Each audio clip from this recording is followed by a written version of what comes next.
Ya, sebelum kita mendengar pembahasan firman Tuhan ya, hari ini secara khusus kita membahas tentang Allah adalah kasih atau teologi kasih ya. Dan kita bersama-sama siapkan hati kita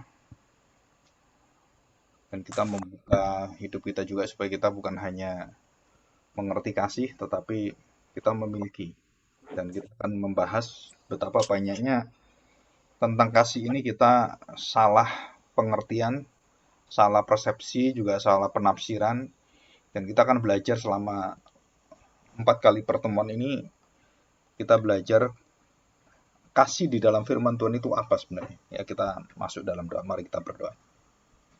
Bapa, kami bersyukur di hadapan-Mu pada hari ini, dan khususnya kami semua yang hadir bersama-sama dengan kekuatan Roh Tuhan, Roh Kudus yang menyatukan kami, supaya kami sungguh-sungguh menerima satu hati yang diperbarui oleh Tuhan. Sehingga tanpa kelahiran baru, tanpa kami diubahkan, dan hati kami dijadikan hati yang baru, maka kami tidak mungkin bisa mengerti, mengenal, dan apalagi kami bisa menghormati serta bersyukur menyembah akan kasih Kristus.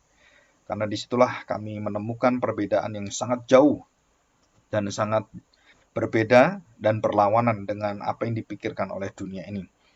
Kami mohon pertolongan dari kuasa Roh-Mu, sehingga kami waktu mendengarkan firman Tuhan, kami benar-benar mempelajari dan mengerti setapak demi setapak dan bertahap sehingga kami bisa mendapatkan pengertian yang kokoh, yang kuat, berakar di dalam kekuatan firman Tuhan. Terima kasih Bapa, kami serahkan hati kami mau belajar di hadapan-Mu. Di dalam nama Tuhan Yesus, kami serahkan doa kami ini. Amin. Oke, hari ini saya ingin membaca satu cerita di Alkitab, Lukas pasal 7. Dan cerita ini adalah cerita yang sangat menggoncangkan sekali ya, sangat berubah dan juga mengubah pengertian-pengertian yang manusia secara umumnya dan khususnya bangsa Israel, dan sangat istimewa itu adalah ahli Farisi orang Taurat ya, dari orang-orang yang beragama saat itu waktu mengerti tentang kasih itu jauh beda dan berlainan, sangat berbeda dengan apa yang kasih yang dinyatakan oleh Kristus ya. Saya akan bacakan Lukas pasal 7 ayat 36 sampai bawahnya. Ya, judulnya Yesus diurapi oleh perempuan berdosa. Nah, ini ayat ini, perikop ini akan saya bahas tuntas nanti beberapa waktu ya. Ini saya baca sebagai referensi aja, sebagai acuan. Demikian bunyi firman Tuhan. Lukas pasal 7 ayat 36. Seorang Farisi mengundang Yesus, orang Farisi ya, mengundang Yesus untuk datang makan di rumahnya. Jadi Tuhan Yesus diundang bukan hanya orang berdosa, tetapi juga orang Farisi.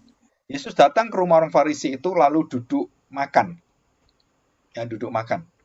Artinya apa? Bahwa dia menerima dan dia sangat baik. Dan dia tidak menghina yang kaya atau yang miskin, sama. Tidak ada pilih kasih gitu ya. 37. Di kota itu ada seorang perempuan yang terkenal. Terkenal. Artinya terkenal itu sangat dikenal orang. Apanya dikenal? Ya, perbuatan dosanya. Di sini dikatakan yang terkenal, perempuan yang terkenal sebagai seorang berdosa. Kita kalau sudah ngomong perempuan yang berdosa, itu pasti pikiran kita langsung sama seperti orang-orang Yahudi, orang Israel itu. Apa pikiran kita? Perzinahan, persundalan, ya, pelacuran. Nah, memang betul di sini adalah seorang tanda petik perempuan yang sangat kotor ya, sundal dan juga pelacur juga. Ketika perempuan itu mendengar bahwa Yesus sedang makan di rumah orang Farisi itu, datanglah ia membawa sebuah buli-buli pualam berisi minyak wangi. Ya, ini dikatakan di referensi yang lain, minyak narwastu, minyak yang mahal sekali. Ya, di situ dikatakan juga dalam Matius 26:7, Markus, Yohanes 12 ayat 3 juga ada. Datanglah seorang perempuan kepadanya membawa sebuah buli-buli pualam berisi minyak wangi yang mahal. Minyak itu dicurahkannya ke atas kepala Yesus yang sedang duduk makan. Ya, dicurahkan, bukan kalau kita minyak wangi kan cuma disemprotkan sedikit lah wangi. Ini enggak, dicurahkan. Ya, jadi ini artinya apa? Bukan diirit-irit, bukan ditahan-tahan, tetapi itu merupakan satu ucapan syukur, satu kegembiraan, satu kehormatan, satu apa ya, kalau orang ngomong itu memandang Tuhan dengan luar biasa. Sehingga dia mencurahkan itu, tidak ditahan. Semua dikasih kepada Tuhan, mengalir dengan deras tanpa bisa dihalangi oleh kedagingan dia, dosanya dia. Ya, itu dicurahkan. Ayat 38. Sambil menangis, nah perhatikan ini, sambil menangis ia pergi di belakang Yesus dekat kakinya, lalu membasahi kakinya. Perhatikan saudara, posisinya perempuan ini tidak berani memandang Tuhan, dia membelakangi, bahkan mulai dari kakinya, di belakangnya. Jadi Tuhan Yesus duduk mungkin miring, nah perempuan itu di belakang tidak melihat, dan dia hanya lihat kakinya, dan dia di situ menyeka dengan air matanya. Ya, lalu membasahi kakinya itu dengan air matanya, dan menyekanya dengan rambutnya. Kemudian ia mencium kakinya, dan meminyaki dengan minyak wangi itu. Ya. Di tempat lain, itu dari kepala, kemudian kakinya dikasih. Jadi menyeluruh ini ya, satu pengurapan sebenarnya. Lambang pengurapan. Ayat 39, ketika orang Farisi yang mengundang Yesus melihat hal itu, ia berkata dalam hatinya, jika ia ini nabi, tentu ia tahu bahwa siapakah dan orang apakah perempuan yang menjamahnya ini. Tentu ia tahu bahwa perempuan itu adalah seorang berdosa. Ditekankan lagi, ini berdosa. Perempuan yang kotor. Lalu Yesus berkata kepadanya, Simon, nah orang Farisi itu namanya Simon. Bukan murid Tuhan Yesus ya, ini lain. Simon itu banyak. Ada yang hendak kukatakan kepadamu. Saud Simon, katakanlah guru. Ya, ada dua orang yang berhutang kepada seorang pelepas uang. Yang seorang berhutang 500 dinar, yang lain 50. Karena mereka tidak sanggup membayar, maka ia menghapuskan hutang kedua orang itu. Siapakah di antara mereka yang akan terlebih mengasihi dia? Jawab Simon. Aku kira dia yang paling banyak dihapuskan hutangnya. Kata Yesus kepadanya, betul pendapatmu. Dan sambil berpaling kepada perempuan itu, ia berkata kepada Simon, engkau lihat perempuan ini. Aku masuk ke rumahmu, namun engkau tidak memberikan aku air untuk membasuh kakiku. Tetapi dia membasahi kakiku dengan air mata dan menyekanya dengan rambutnya. Jadi ada tiga ya. Ada tiga kata kerja, ada tiga pekerjaan, ada tiga pelayanan perempuan ini. Waktu dia diubahkan dan mendengar Kristus, dia kemudian melayani Tuhan dengan tiga kekuatan ini. Ya. Perhatikan, aku masuk ke rumahmu, namun engkau tidak memberikan aku air untuk membasuh kakiku. Tetapi dia membasahi kakiku dengan air matanya. Bukan air comberan, dengan air mata. Dan itu beda jauh mutunya. Hanya air kaki pun, untuk kaki saya yang kotor yang di jalan itu, yang merupakan pekerjaan dan harus dilakukan oleh setiap rumah yang punya tamu, itu menyediakan air untuk kakinya. Apalagi seorang guru, seorang yang berpandangan dan berpendidikan, seorang yang sangat beragama, religius gitu kan, itu pasti tahu menyediakan. Ini enggak, Tuhan Yesus dibiarkan. Jadi diundang tapi enggak dihargai. Diundang tetapi enggak dihormati. Nah itu Tuhan Yesus. Dan dia mau datang. Kenapa? Karena ada, ya ini cerita ini. Karena Tuhan Yesus ingin menyampaikan kebenaran ini. Ya, perhatikan. Jadi wanita itu membasahi kakiku dengan air matanya. Tetapi, perhatikan ya, engkau tidak melakukan itu.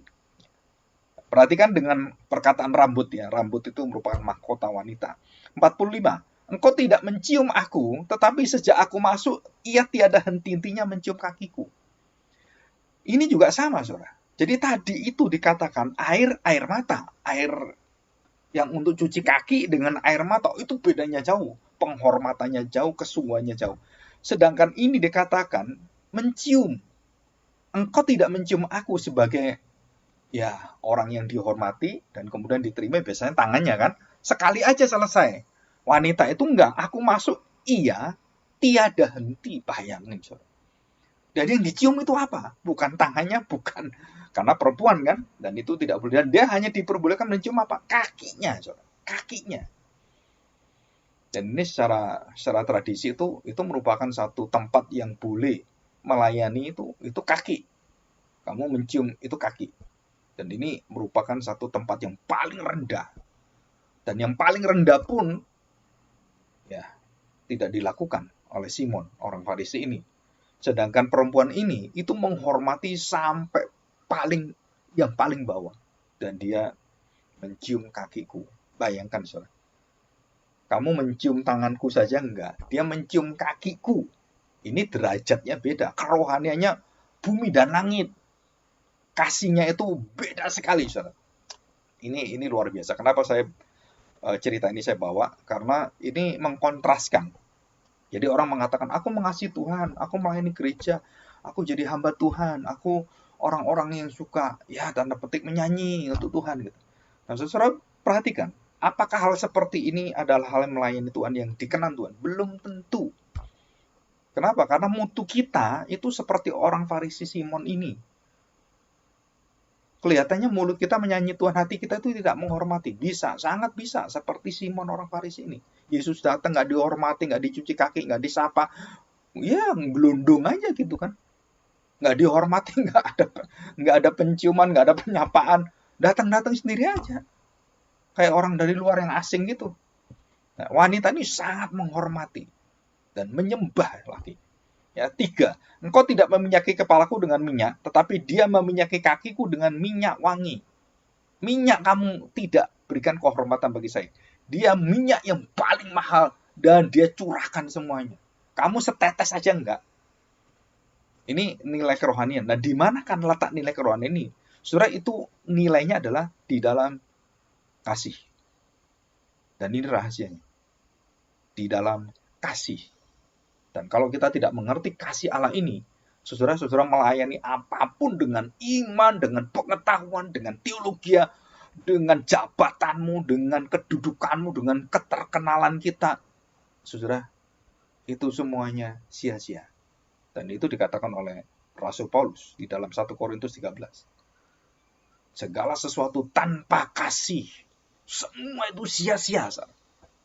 Dan Paulus mengerti dia melayani itu bukan karena kamu, bukan karena kasih Allah yang aku terima. Kamu menghina saya, tetap saya mengasihi kamu. Kamu memusuhi saya tetap mengasihi kamu. Kenapa? Karena kasih tidak terkalahkan. Dan inilah yang kita lihat kekuatan kasih ini. 47. Sebab aku berkata kepadamu, dosanya banyak telah diampuni, sebab ia telah banyak berbuat kasih. Ini kuncinya. Kamu berbuat kasih enggak? Enggak, kamu berbuat itu karena tugas. Kamu berbuat itu karena kamu itu, ya kamu seorang anak pendeta gitu kan. Kamu anaknya majelis, kamu, ya karena kamu punya jabatan penatua, sehingga kamu dihormati, kamu harus datang gereja. Tapi itu bukan panggilanmu, bukan kesenangan hatimu. Itu karena tugas. Celakalah kita, matilah kita, binasalah kita. Jika kita melakukan itu bukan karena kasih. Termasuk apapun kita lakukan. Menikah, bekerja, melayani semua, saudara. Semua itu. Kalau kita mengerti rahasia kasih nanti, wah, saudara-saudara akan dibukakan pemikiran-pemikiran yang jauh beda dengan cara kita mengasihi dengan dunia ini. Dan ini saya sangat bersyukur sekali karena kita punya waktu yang tidak tergesa-gesa, tapi bertahap setiap minggu terus, dan kita semakin berakar, berurat, dan dikuatkan oleh firman Tuhan. Dan kita semakin mengerti betul-betul apa itu kasih sebenarnya. Ya. Nah, saudara dikatakan, tetapi orang yang sedikit diampuni, sedikit juga ia berbuat kasih. Di sini ada permainan antara pengampunan dan kasih.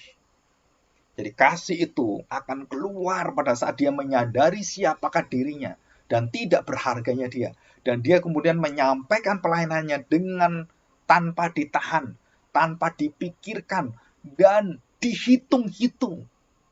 Kalau kita melayani Tuhan, kita memberikan kepada Tuhan, saudara, kalau saudara memperhitungkan itu seperti saudara memberikan pada pengemis, saudara tidak lebih daripada hati saudara itu jahat sekali. Kenapa? Kamu ngasih ke pengemis, kamu begitu hatimu tergerak, aduh kasihan ini ya, tangannya kutung, aduh kita kasih 50.000. Ya kan? Tapi saudara, di dalam pelayanan Tuhan, di dalam pekerjaan Tuhan, saudara nggak pernah punya hati seperti itu. Saudara sedang cacat rohani. Kenapa? Karena saudara memperlihatkan saudara begitu humanisnya, begitu manusiawinya kamu, begitu baiknya kamu dengan manusia-manusia lain seperti dirimu. Tapi waktu kamu kepada Tuhan, kamu perhitungkan semuanya. Wah, ke gereja tuh dihitung dulu, berapa ini? Rugi nggak saya ke gereja ini? Saya dapat apa di gereja ini? Kalau saya ke gereja ini rajin, saya dihormati nggak? Nah, saudara, Itu bukan main dengan kasih, itu main dengan apa?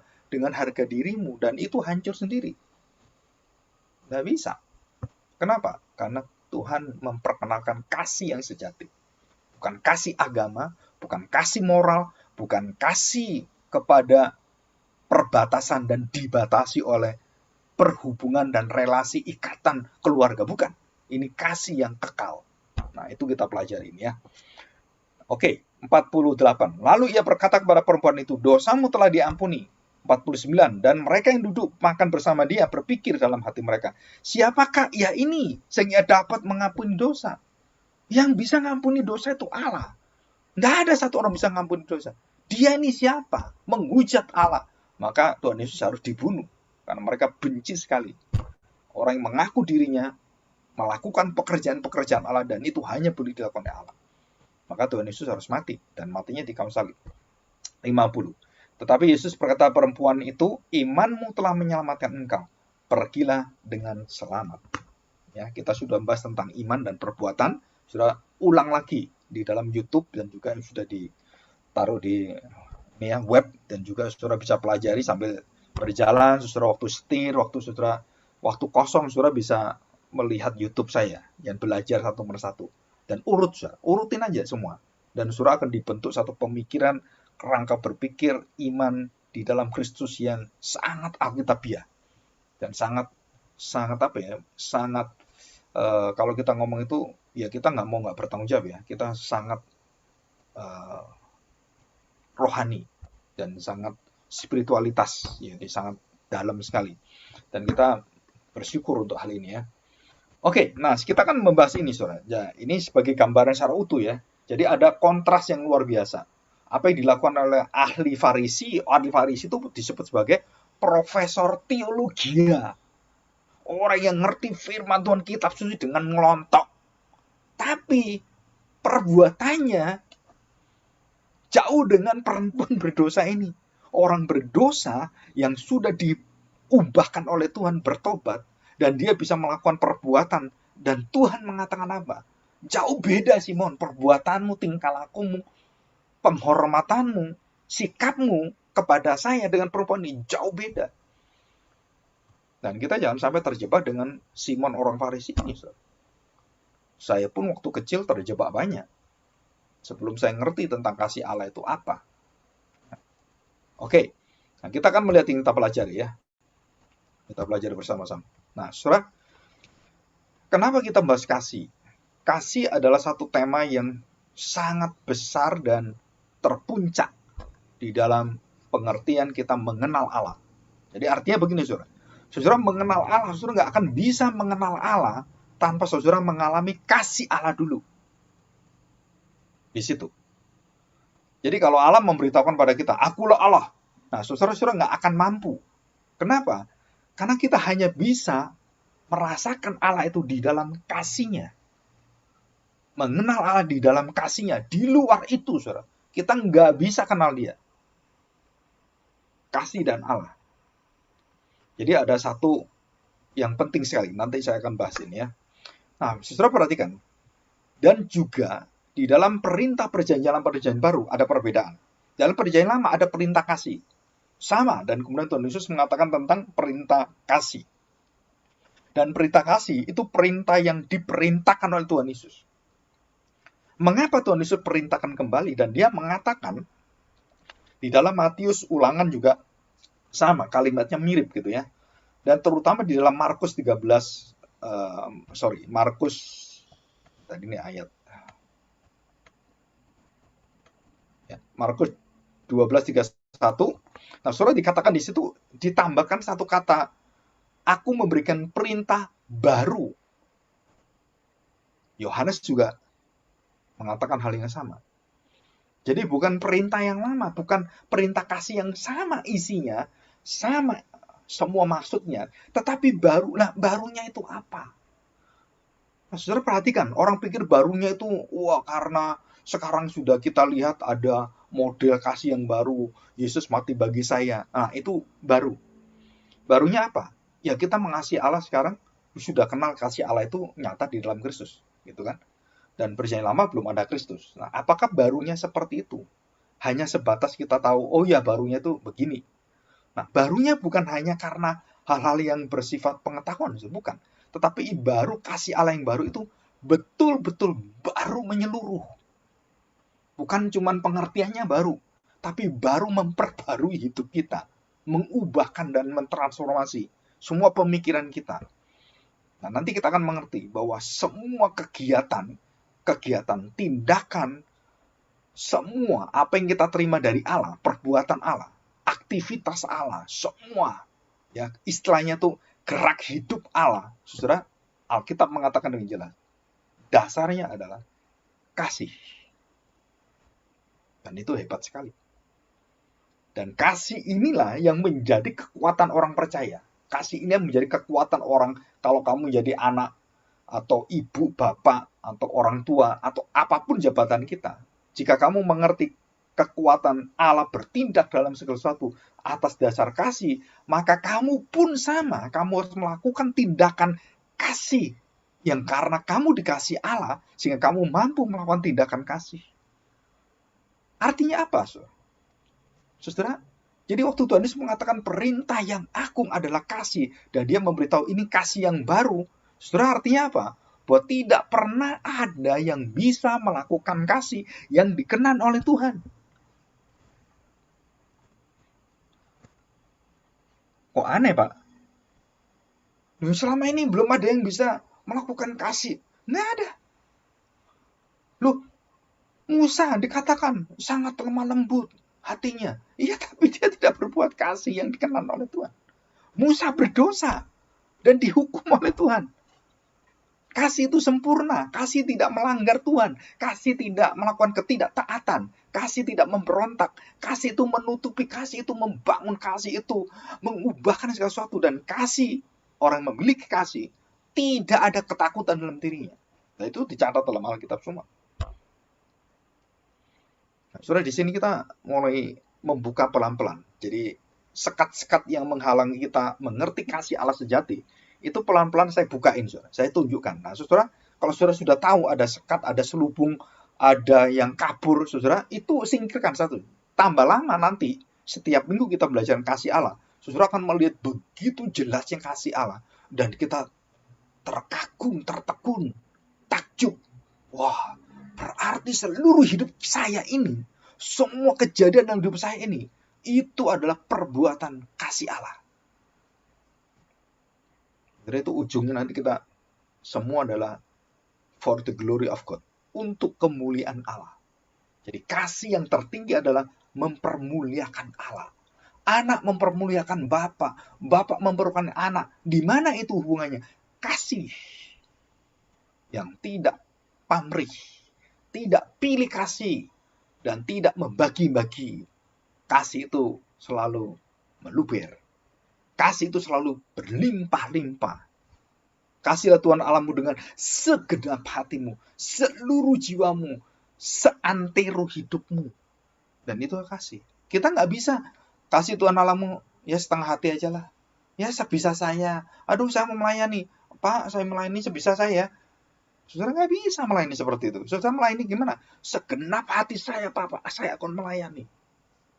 Kamu menikah. Kamu mencintai istrimu dengan apa? Ya kalau dia cinta saya cinta dia, Pak. Kalau dia nggak cinta saya, ya saya nggak mau, Pak. Loh, itu bukan kasih. Itu kasih hubungan manusia. Kasih Allah. Nggak bisa seperti itu. Nah, kalau kamu tidak memiliki kasih Allah, kamu nggak bisa mengasihi suami, anakmu, dan manusia yang lain dengan kasih yang tanpa pamrih itu. Jadi waktu dia sakit, waktu dia apapun, kamu tetap mengasihi. Kenapa? Kamu diikat dengan kekuatan kasih Allah. Ya, luar biasa ini. Dan kita bersyukur kita bisa belajar. Jadi perintah teragung terpenting adalah sesuatu yang baru. Apa yang baru? Karena tidak pernah ada orang yang berbuat menyenangkan Allah. Saudara, Bapak kok tahu? Kok pinter-pinter sendiri? Ngarang-ngarang sendiri? Bukan, saya bacakan. Matius 3:17. Ya, Matius 3:17. Matius 3:17. Dan ada di kitab yang lain ya.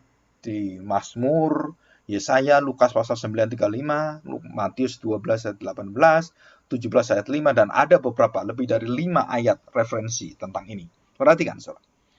Matius 3:17. Lalu terdengarlah suara dari surga yang mengatakan, satu-satunya manusia yang dikatakan oleh Bapa, oleh Allah, Bapa kita itu yang mengutus Kristus, dan yang suara itu satu-satunya keluar langsung dari surga, langsung ke bumi, dan langsung hari itu di depan orang-orang yang mendengar suara itu adalah Yohanes dan Tuhan Yesus. Yang lain nggak dengar. Yang lain kayak suara apa itu nggak tahu. Yohanes dan Tuhan Yesus. Yohanes melihat itu, menceritakan itu. Dan bukan hanya Yohanes, nanti murid-murid Tuhan Yesus, Petrus, Yakobus, Yohanes mendengarkan itu waktu Tuhan Yesus bertemu dengan Musa dan Elia. Luar biasa, Saudara. Nah, perhatikan. Inilah anakku yang kukasihi. Kepadanya lah aku berkenan. Tanpa kasih, saudara tidak bisa berkenan. Dan di dalam kasih itu, kamu bisa mengerti kasih Allah dengan imanmu. Maka tanpa kasih, tanpa iman, kamu tidak bisa berkenan pada Allah. Inilah dikatakan anakku. Anakku satu-satunya. Anakku yang kuutus dan tidak ada lain yang kuutus. Kita ini bukan anak Tuhan. Anak Allah, bukan. Kita anak-anak Allah di dalam Kristus. Kita anak angkat. Karena Kristus anak Allah. Jadi anak Allah itu cuma tunggal satu. Nggak ada anak Allah yang lain, saudara. Maka ada nyanyian. Aku anak Allah, kamu anak Allah. Aku anak raja, kamu anak raja. Anak raja itu tunggal cuma satu. Anak Allah cuma satu, saudara. Dalam pengertian Alkitabiah. Kita belajar ini ya. Lagu-lagu itu dulu kan kita pikir benar gitu kan. Tapi waktu kita lihat secara teologianya, nggak benar juga. Ini kurang tepat. Ya nggak apa-apa. Kenapa? Ya kita bisa maklumi. Karena yang ngarang nggak ngerti teologi ya. Nggak ngerti firman Tuhan. Nah, saudara dikatakan di situ, inilah anakku yang kukasih, kepadanya lah aku berkenan. Jadi selama ini, tidak ada satu manusia yang dikasih Allah. Tidak ada manusia yang mengasihi Allah. Dan tidak ada manusia yang berkenan. Tidak ada manusia yang berkenan kepada Allah dan memperkenankan Allah. Jadi waktu dia berkata pada Tuhan Yesus, itu satu-satunya manusia segala abad, segala zaman. Dari dulu manusia ada sejak Adam sampai akhir zaman. Hanya satu manusia yang dikenal oleh Tuhan. Siapa? Anakku yang kukasih. Saudara, ini kalimat satu aklamasi, satu proklamasi juga. Satu determinasi, satu penentuan. Ini loh anak, ini loh manusia yang berkenan pada Tuhan. Satu-satunya manusia. Kenapa, saudara? Karena Matius 3 ayat 17, itu kata-kata pertama Bapak surgawi dari surga yang langsung berkata kepada anak. Sebelum anak mengerjakan semuanya, sebelum melayani apapun, saudara, harus ditetapkan dulu dan diakui dulu. Dan sebelum dia melakukan semuanya, Bapak mengatakan, ini loh anak yang kukasih. Kepadanya lah aku berkenan. Dengarkanlah dia. Taatilah dia.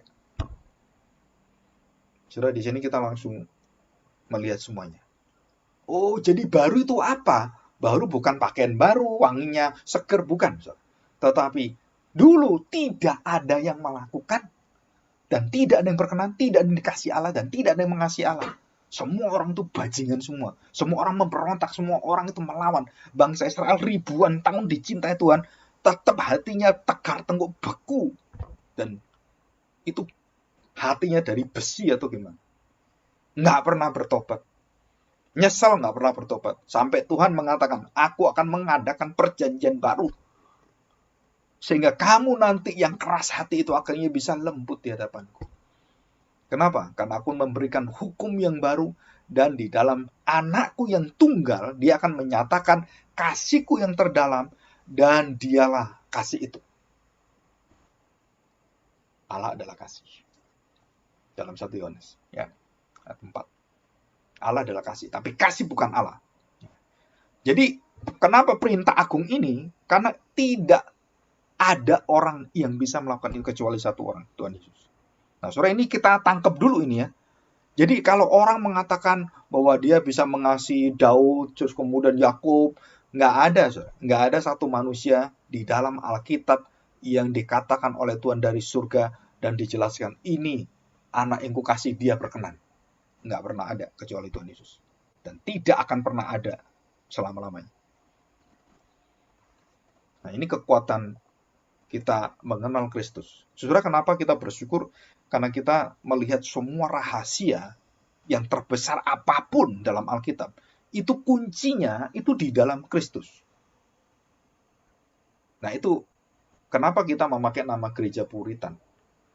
Kita mau gereja yang murni, pure itu murni, Puritan. Gereja yang mau betul-betul apa yang ada dalam Alkitab dan kita mau bersih dari seluruh pengaruh manusia, filsafat semua. Enggak, kita mau bersih, kita mau betul-betul Alkitab ngomong apa kita pelajari, murni seperti susu yang murni. Makanan yang betul-betul sehat yang kita makan dalam jiwa kita, roh kita. Sehingga itu akan membangun iman kita. Dan saya percaya seluruh rasul-rasul bapak-bapak gereja sampai hari ini dan sampai akhir zaman, berita ini tidak akan mati dan terus akan berjalan. Ya. Oke. Nah, saudara, Tuhan Yesus sendiri mengatakan dalam Yohanes 13. Kita lihat ya, Yohanes pasal 13 ayat 34. Yohanes, 13 ayat yang 34. Aku memberikan perintah baru kepada kamu, yaitu supaya kamu saling mengasihi sama seperti aku telah mengasihi kamu, demikian pula kamu harus saling mengasihi. Dengan demikian semua orang akan tahu engkau menjadi terang dan garam, menjadi saksiku. Perhatikan, bahwa kamu adalah murid-muridku, yaitu jikalau kamu saling mengasihi. Nah, saudara, jadi ciri yang paling utama orang Kristen, murid Kristus, itu ciri utamanya apa? Kekuatan kasih, saling mengasihi, saling memberikan, saling melayani, saling memperhatikan, saling menegur, saling. Dan itu artinya apa? Kasih itu tidak pernah untuk diri sendiri. Kasih itu tidak berpusat pada kepentingan diri sendiri. Kasih itu adalah berpusat pada kemauan Tuhan. Apa yang Tuhan mau, saya lakukan. Dan saya memberikan hidup saya untuk Tuhan kepada orang lain. Kasih Tuhan Allahmu dan kasih sama manusia. Jadi kasih itu menghindari kita dari egois, berpusat pada diri, kepentingan diri semua. Enggak. Semakin kita mengenal Tuhan, kita semakin bisa melihat orang lain. Dan kita semakin terbuka menolong mengasihi orang lain. Dalam segala hal perbuatan Allah yang akan dilakukan melalui kita ataupun melalui orang lain, orang Kristen yang lain. Dan itu menyatakan kasih Allah. Saya punya proyek gitu ya, memberikan beras, memberikan kasih kemurahan kepada orang-orang. Siapapun kita ketemui yang Tuhan panggil, Tuhan gerakkan kita berikan. Kita punya proyek memberikan pertolongan kepada orang-orang buta karena mereka nggak bisa makan. Mereka susah. Ya, kita berikan paket sembako, beras semuanya. Nah, saudara, perhatikan, saudara, bahwa perbuatan kasih inilah yang menyatakan bahwa kamu adalah murid-muridku. Dikatakan di sini, yaitu jikalau kamu saling mengasihi. Saling mengasihi. Jadi kasih ini bukan hanya menjadi ciri khas Allah Tritunggal, menjadi ciri khas komunitas orang Kristen, tapi menjadi ciri khas kekristenan. Bisa dibaca oleh dunia, bisa dibuktikan oleh dunia, bisa diwujudkan dalam dunia. Itu apa? Kasih, saudara. Jadi kalau orang ke gereja, cuman ke gereja pulang, ke gereja pulang, gereja pulang, gereja pulang, dan tidak berbuat apa-apa, dan dia sukacita di sana, tapi tidak punya hati saling mengasihi, memperhatikan orang lain, dan kita hanya berpusat pada diri ke, wah saya ingin punya pengetahuan yang bagus, teologi yang bagus, wah saya cari pendeta-pendeta yang pinter, yang sangat fasih dalam berkhotbah. Saudara-saudara sedang membunuh kasih itu. Kenapa? Karena bukan itu yang Tuhan minta. Kamu ikut saya karena kamu ingin mendapatkan makanan, kamu ingin mendapatkan kesuksesan, udah, jangan ikut saya. Kenapa? Ya karena Tuhan bukan Tuhan yang seperti itu, yang bisa kamu minta seperti dukun, atau seperti paranormal, atau doa-doa seperti lampu Aladin. Gak bisa, saudara. Kenapa? Karena kalau kamu tahu kasih saya, seluruh hidupmu, baik itu yang gelap, baik itu yang terang, baik yang kamu alami itu kesesakan, kejahatan, semua, bahkan sampai kedukaan, kematian. Saudara, itu semua menyatakan, begitu besarnya aku mencintai engkau. Dan itu kasih Allah. Kita yang mengerti ini baru kita tahu, Oh, betapa luar biasanya Tuhan. Pak, bagaimana bisa mengerti kasih Allah melihat anak-anak yang dibantai, orang Kristen yang dibantai, yang mati menjadi syahid, dan banyak di negara-negara itu begitu banyak orang-orang Kristen yang matinya sengsara luar biasa. Saya katakan, begitu besar kasih Allah. Untuk menyatakan apa? Untuk menyatakan betapa kasih Allah itu dicurahkan atas dunia ini, termasuk kepada kita. Jadi kalau orang, tadi ada kesaksian ya, Pak Kian Ken itu ketabrak orang. Dan kita pikir, aduh kita sakit, waduh kita luka abu gitu kan, wah bengkak gitu. Saudara, perhatikan baik-baik. Di luar semua apa yang peristiwa yang terjadi, saudara, itu menyatakan apa? Begitu besarnya kasih Allah. Nah, sambil berjalan, saudara akan mengerti ini nanti, yang saya beritahukan tentang kasih ini. Bahkan sampai yang terakhir, saudara, kalau saudara ingin puncaknya, ya, supaya kita dapat kuncinya langsung. Yesus mati di kayu salib, itu menyatakan kasih Allah yang teragung, terbesar, yang terindah. Dia mati. Kalau saya melayani sampai mati gitu, wah kalau bisa Pak, melayani itu ya yang enak Pak, matinya yang enak. Dan kalau seperti itu, wah. Nah, soalnya dalam pikiran kita apa? Karena kita punya moralitas, kita punya kesusahan, diukur dengan apa? Dengan ukuran-ukuran dunia ini. Kasih tidak bisa diukur dengan dunia ini. Kasih tidak bisa dihakimi oleh filsafat, oleh moral, kebaikan manusia. Nggak bisa. Saudara. Kenapa? Karena kasih membuktikan betapa berdosanya moral, betapa jahatnya orang agama, betapa kejamnya pemerintah. Dan buktinya apa? Yesus dihukum mati karena agama. Yesus diputuskan mati karena hukum negara. Dan itulah bukti apa? Kasih Allah yang adil. Kalau kamu tidak mendapatkan dia mati di kayu salib, tidak ada keadilan, keselamatan dari Tuhan. Setelah ini, kita mendapatkan satu kunci yang penting sekali. Jadi semakin engkau berbuat kasih banyak, kamu semakin tahu di mana dirimu. Dan semakin saya mengerti diri saya dalam kelemahan, dalam dosa saya, maka di situ semakin kuasa kasih Allah itu semakin nyata dan kuat sekali di sana. Dan kasih dan Allah itu tidak pernah terlepas. Jadi sumber kasih itu siapa? Bukan diri kita. Kita diciptakan. Kita berada karena benda-benda lain. Dari debu dan tanah. Dari roh Allah. Dan siapa yang memiliki kasih? Ya Allah sendiri. Sumber kasih siapa? Ya Allah sendiri. Jadi kalau saya bisa mengasihi anak saya bisa mengasihi suami saya bisa mengasihi istri saya. Saudara, itu kasih bukan dari dirimu loh. Kalau dari dirimu, wah semua akan terbatas semua, saudara. Relasi storge, family, relasi eros, relasi suami istri, relasi nafsu seksual. Nah, kalau filio, pertemanan, friendship, semua terbatas semua. Dan satu hanya kasih yang tak terbatas apa? Agape. Kasih yang tak terbatas. Kasih Allah. Dan semua kasih itu berasal dari Allah. Tapi karena manusia berdosa, kasih itu akhirnya dimengerti dalam dosa. Dan kemudian terbitlah 4 kasih di dalam filsafat. Dan kita tidak memakai 4 kasih ini, saudara, sebagai ukuran kita. Philia, storge, eros, dan kemudian agape. Kenapa kita nggak pakai ini? Karena Alkitab tidak memakai itu ukurannya. Ukuran Alkitab apa? Kristus.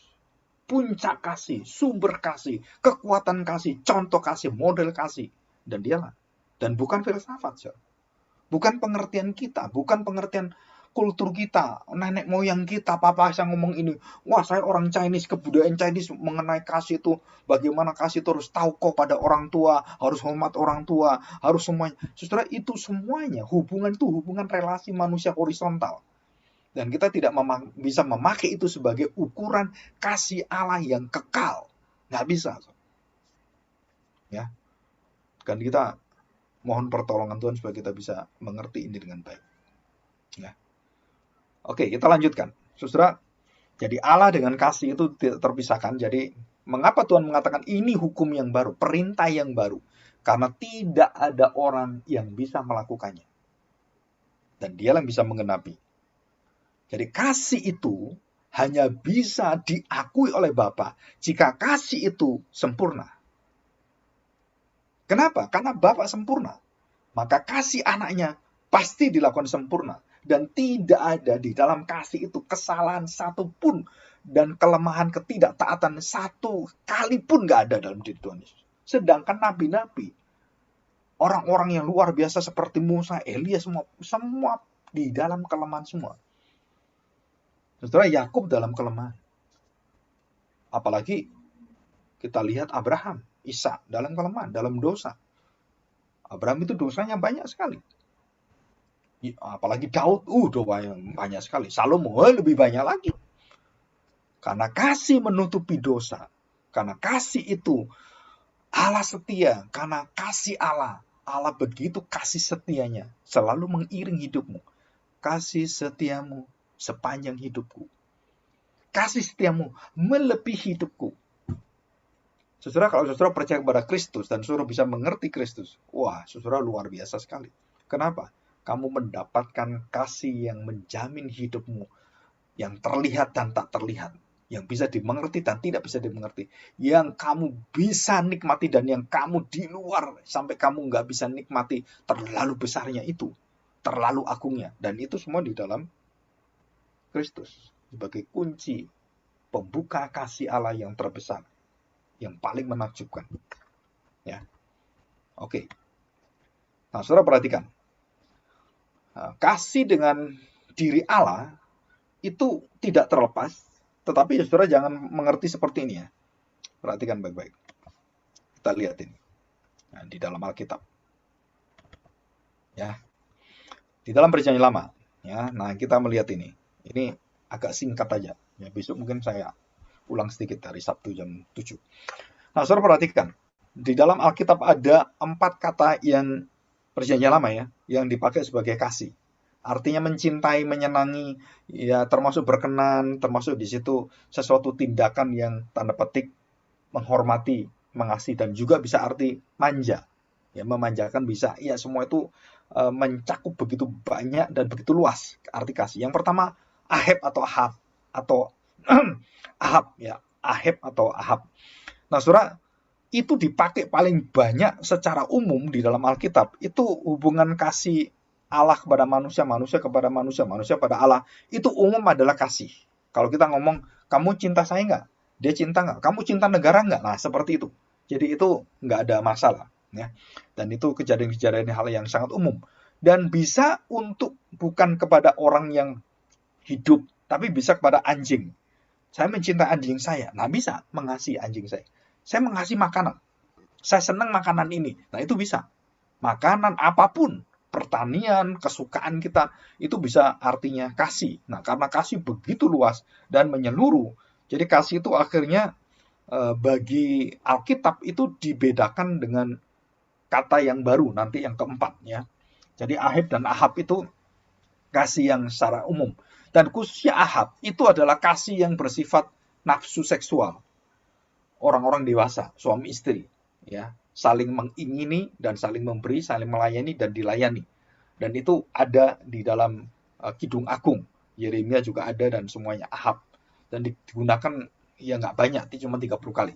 Yang kasih manusia ya. Nah, kasih yang dot itu yang kasih yang bersifat seksual, bersifat relasi. Tadi itu Ahab kasih secara umum. Sama dengan philia dalam bahasa Yunani itu ya. Philia dengan storge itu sama. Nah, kalau yang dot ini itu sama dengan eros. Dot ya. Diterjemahkan menjadi kasih penuh dengan nafsu. Nah, Kidung Agung itu kasih suami istri, hubungan suami istri. Nah, itu khusus ya. Dan itu sedikit sekali dipakai. Nah, yang terakhir adalah kasih yang paling banyak diterjemahkan dan ini intinya. Nah, ini kalau kita salah terjemahkan, salah mengerti, nah saudara, kasih itu akhirnya menjadi kita kehilangan akarnya. Apa? Itu hesed. Hesed artinya apa? Kasih yang menyatakan satu pemberian, kasih yang menyatakan satu ekspresi. Apa itu? Belas kasihan. Atau kasih yang terus-menerus, tidak berhenti dan tidak mengenal give up, stop. Dan dia ada di dalam kekekalan. Dia ada karena tidak ada yang bisa menghentikannya. Kasih tidak pernah berhenti. Kasih tidak pernah tamat. Nah, itu di dalam 1 Korintus 13 dikatakan. Love is never ends. Love is never give up. Ya kan? Stop dan semuanya. Unstoppable atau steadfast. Itu sama, kata-kata itu semua. Jadi kasih di sini lebih ke arah apa? Jadi dalam perjanjian lama yang tidak ditangkap oleh kita dan itu diulang oleh Tuhan Yesus. Di dalam Matius 9 ayat 13 sampai 23 itu ada di situ semua. Bahwa inti dari ibadah orang Kristen adalah belas kasihan. Kasih itu sendiri, itu intinya. Apa intinya? Kasihlah sesamamu, perhatikanlah sesamamu, dan pelihara sesamamu. Dan jika sesamamu yang tidak pernah bisa ditolong dan kamu tahu dan kamu bisa menolong, dan kamu harus memberikan kasih Allah itu. Loh Pak, kan dia bukan orang Kristen, dia kan musuh saya. Nah, itulah kesempatan kasih Allah. Dan itulah yang akan menghakimi orang itu. Saya nggak pernah mendapatkan kesaksian. Lu, anak-anakku ngirim kamu di depan rumahmu, ngasih beras, mengasih perhatiannya dan mengasih pertolongannya, ngasih kamu uang, banyak sekali. Itu kamu Tuhan. Nah iya. Tapi kan saya nggak senang orang Kristen. Ya salahmu sendiri. Di situ, saudara. Jadi artinya apa? Satu ungkapan kemurahan. Nah, murah bukan murahan, saudara. Murah itu artinya diberikan tanpa ditahan, itu murah. Murah itu artinya bahwa bukan ya barang yang murah, bukan. Murah itu artinya apa? Hatinya tuh lepas, berlimpah. Nah, itu murah. Kasih Allah itu penuh dengan kemurahan, penuh dengan belas kasihan, dan dia itu limpah. Kita kalau mengasihi itu limpah. Ya. Jadi mercy, belas kasihan, kemurahan, atau dikatakan bisa loving kindness. Jadi kebaikan-kebaikan yang dinyatakan di dalam kasih, loving kindness. Perbuatan-perbuatan yang sangat mengasihi Tuhan. Jadi kalau saya melihat orang-orang yang di jalan perlu ditolong, saya memberikan dia makanan, apalagi saya mampu dan kemudian saya menyediakan pekerjaan, saya kemudian memelihara dia. Itu kasih Allah mengalir dalam hidup orang itu. Tapi orang-orang berdosa tidak mengenal kasih Allah. Walaupun sudah menerima kasih Allah, tapi mereka tidak pernah mengenal kasih. Kenapa? Karena hati mereka tidak tahu budi, tidak tahu terima kasih. Tapi kita mengasihi tidak bergantung pada tidak tahu budi dia. Kita mengasihi karena kasih Allah yang mengalir dalam diri saya. Dan waktu dicurahkan, saya tidak menuntut orang itu kemudian ngerti seperti saya. Kenapa? Karena itu kasih kemurahan. Dicurahkan pada Allah.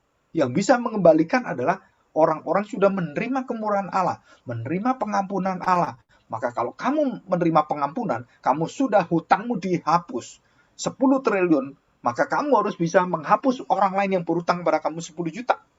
Kenapa? Terlalu ringan. Dan kamu bisa. Kenapa kamu cekik dia? Nah, ini semua sama. Kasih pengampunan semua sama. Yang bisa mengalirkan siapa? Orang-orang yang memiliki kasih Tuhan, orang-orang yang percaya kepada Kristus. Dan dia bisa mengalirkan itu dan tidak pernah ditahan oleh siapapun. Dan itulah belas kasihan. Aku memilih Yakub dan aku tidak memilih Esau. Aku membenci Esau, aku mencintai Yakub. Dari mana itu? Dari belas kasihan Allah. Aku berbelas kasihan kepada siapapun, aku berbelas kasihan. Dan aku tidak mau berbelas kasihan juga dari saya. Jadi aku tidak memilih. Kenapa Tuhan saya kok percaya? Kok dia nggak bisa percaya? Teman saya ini baik loh Tuhan. Dia orang yang mengerti, dia merhatikan orang miskin. Dan dia banyak mempersembahkan ke masjid, ke kelenteng, ke gereja. Kenapa dia kok nggak masuk ke hidup kekal? Nah, saudara perhatikan. Karena belas kasihan Allah. Bukan bergantung pada dia. Perbuatan dia bukan. Bergantung pada Tuhan. Kedaulatan Tuhan, hak Tuhan. Karena dia yang punya wisdom.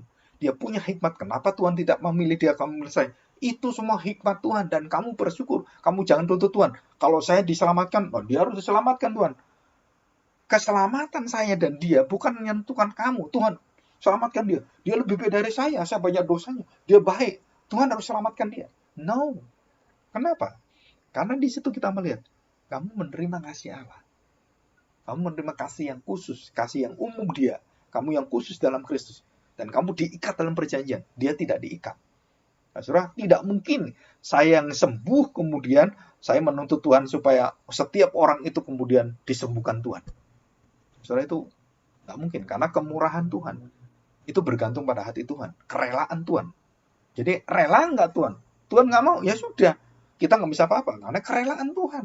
Bergerak dari hatinya yang agung, yang pintar mulai dari siapapun, yang berhikmat, dan tahu rancangan, dan semua tahu bagaimana Tuhan itu. Dan kita percaya pada dia. Kasih itu sangat erat dengan kedaulatan Tuhan. Kasih sangat erat dengan kesucian Tuhan. Kasih sangat erat dengan apa? Dengan seluruh karakter Tuhan. Dan satu-satunya yang dinyatakan, Allah adalah kasih. Saudara, tidak pernah kita mengatakan, Allah adalah kudus. Allah adalah kasih. Kudus, kudus, kuduslah Tuhan. Kasih merupakan satu kelengkapan dari seluruh gerakan Allah. Sedang kekudusan itu dalam diri Allah. Kasih itu yang dinyatakan keluar semuanya. Jadi Allah mengasihi kita tanpa menguduskan dia. Bisa. Ya, ngerti maksudnya? Jadi Allah yang kudus mengasihi orang berdosa. Bisa nggak? Bisa. Dan orang berdosa kemudian tidak menerima Tuhan, mencaci maki Tuhan. Bisa nggak? Bisa. Tetapi orang-orang yang percaya, yang mendapatkan kasih Allah secara khusus, yang menyelamatkan, itu mendapatkan kasih yang dikuduskan. Kasih yang dibuat setia. Kasih yang diampuni. Nah, itu bukan orang lain. Jadi kasih itu begitu besar, melampaui daripada batasan semua ada. Dan dia mengasihi. Begitu besar kasih Allah ke dunia ini.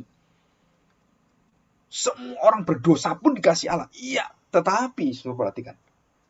Kasih itu, waktu dia buka kemurahan dan belas kasihannya, dan Tuhan sendiri yang memilih orang-orang yang akan sesuai dengan sifatnya dia, kekudusannya, kesetiaannya.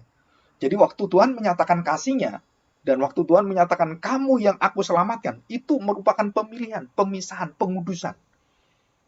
Jadi kasih itu tak terbatas.